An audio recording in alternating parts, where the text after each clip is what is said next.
guys, what's up? It's Yu-Gi-Oh! Box here, and in this video, as the thumbnail says, I'm going to show you, in my opinion, the best version of the Magical Musketeer deck for the October 2019 ban list.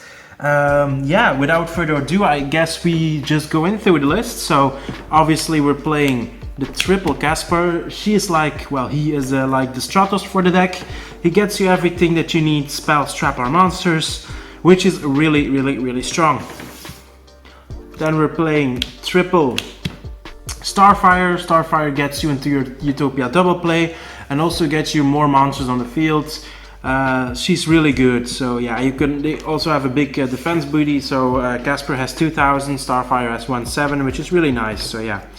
Then where my list kind of differs from like everybody else, I'm playing double Doc, double Kid Brave, and double Calamities, and I'm gonna explain this a little bit. So I really don't like Doc.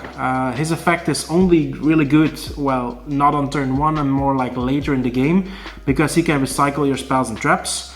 I also don't really like Kid Brave. It's a good card. I'm not gonna say that's a bad card, it's a really good card. It's like a Destiny draw effect, which you can discard one musket card and draw 2 cards. But on the other hand, I'm playing a really small musket lineup and I don't really want to waste stuff to get cards, because I have draw cards, I have search cards. So in my opinion, he's not really necessarily a tree. And then the other thing is, normally everybody plays 2 Calamities. I play everybody plays 1 Calamity. I play 2 because of the Utopia double combination, and also I like her effects.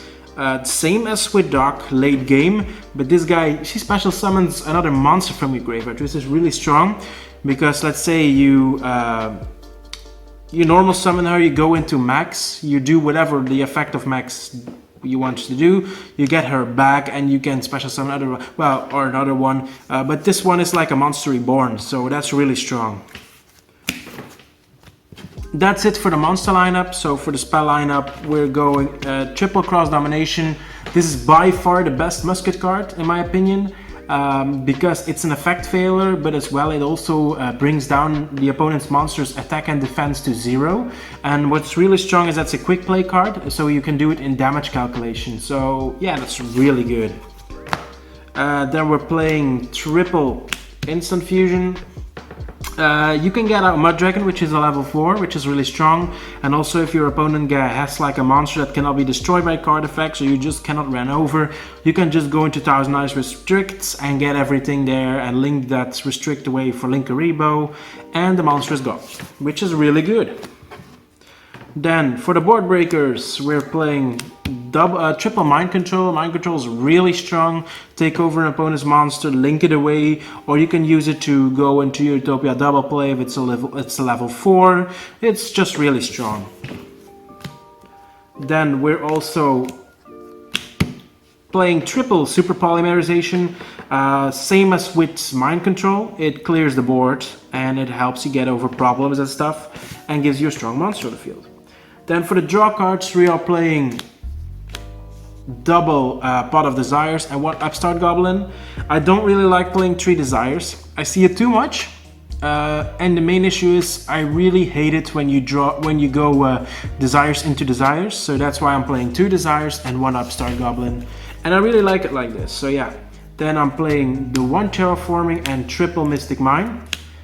This really helps you because there are a lot of situations where your hand is not really that good, and then you have 4 stall cards in your deck, 4 floodgates, which help you.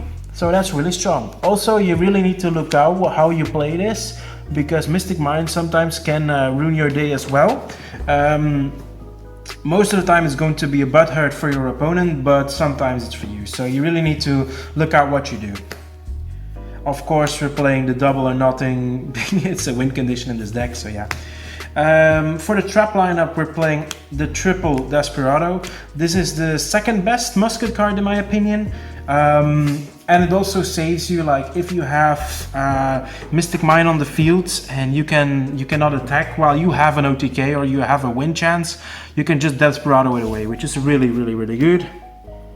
Then we're playing double Last Stand. I have a hate and love relationship with this card.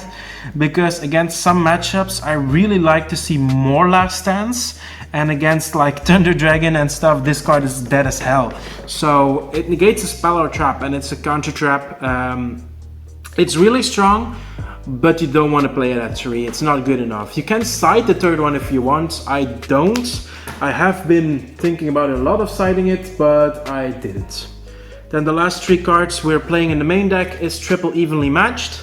It's also a board clear, and it's really strong, and yeah, that's about it. So that's your main deck. It's 40 cards, which took me a while to get to because I started out with like 41 or 42 or something, and I dragged it all the way down to this build. We're just turboing out the Utopia double and take control of the board. For the extra deck, I didn't sort this out really well, so yeah, we're playing obviously Triple Max, and dear lord, there are no words to describe how strong Magical Musketeer Max is. He is so good.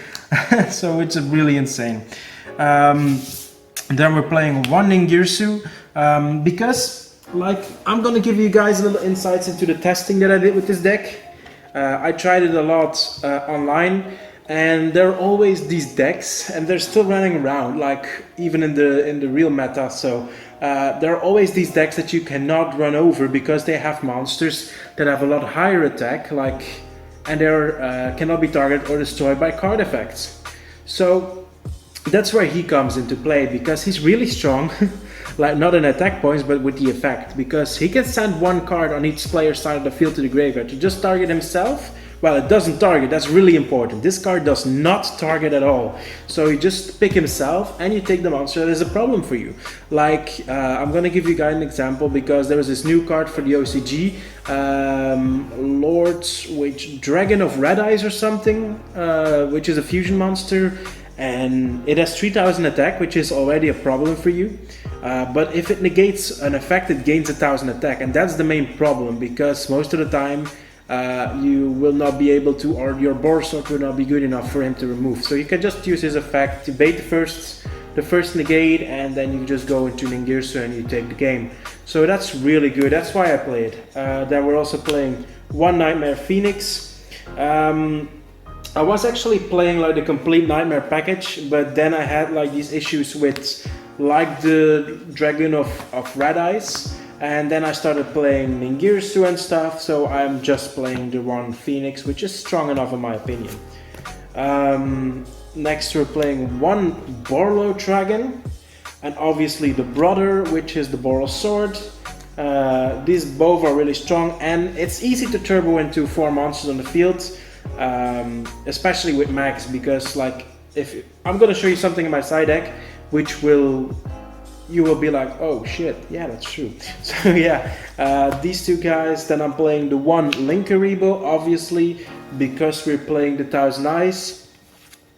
Then the package for the Utopia double, because it's really good in this deck and really easy to pull off. So yeah, and it's an OTK. Then the instant fusion targets: 1000 Eye, one Salamangreat Violet Chimera, one Starving Venom Fusion Dragon, and double Mud Dragon of the Swamp, because Mud Dragon of the Swamp is your OTK slash, yeah, OTK, just an OTK with double or nothing targets, and that's about it. So yeah, really strong. And up next, I'm even going to show you a little insight into my side deck. So obviously we're playing 3 tokens for the normal tokens and triple Nibiru token for Nibiru, and that says one important thing, because obviously we are actually playing triple Nibiru in the side. Nibiru is probably like the best side deck card you have. If you really want to, if you want to play a little bit slower, you can take out one instant fusion and stuff, and you could actually play triple Nibiru in the main deck.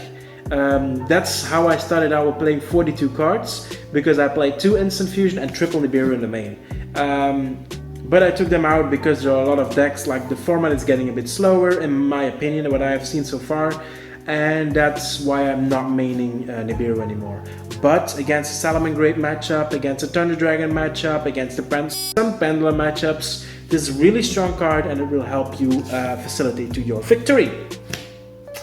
Then up next I'm playing also 2 Dimension Shifters. This is such a blowout card, it's really insane. Like if you're playing Salamangreat and you know like you're siding and stuff, just side these in because they're really strong against Salad. Other decks as well, of course, not against Thunder Dragon, not really that strong. Then also siding double Dancing Needle. This is a Magical Musketeer card. This is really good because most people are siding things like DD Crow. This is the same effect like DD Crow, but it banishes up to 3 cards. And it cannot be called by the grave, which is really strong. So yeah, up next we're playing double Pancratops. He's just really strong, really easy for you to side into. So yeah, it all depends on your matchups. So yeah. Up next we're playing in the side triple Cosmic Cyclone. This is pretty much for your Draco matchup, and this is pretty much for all the back row decks. And this is pretty insane. Like, I'm gonna explain you why I'm actually a really big fan of Red Reboot. Because let's say you're playing against an opponent which just set 5 pass or set 4 pass. That's even enough. Like, if they just do that, that's really strong. So they set their back rows, they go on your turn, and then they activate a trap card. You just Red Reboot them, they set everything, they set back the 5 cards, or they set their 5th card, and then you just go into max, and you special summon 5 AOTK. Easy as hell, that's it. You just special summon 5 monsters for free. For free, no, not really, you're paying half your life points, or if you manage to set it before, you're just paying nothing. So this is really strong. And against any deck that plays like a back row, I would advise you to play triple Red Reboot, and it should be the main thing that you should side into. Well guys, that's pretty much the deck. If you have any feedback, wow, my dog is really being an idiot. So yeah, that's pretty much it, you guys. If you have any feedback or do you want to share something with me, you can just comment down below and I will try to get back to you as soon as possible. Thank you guys for watching. That's about it. Yu-Gi-Oh! Box signing off.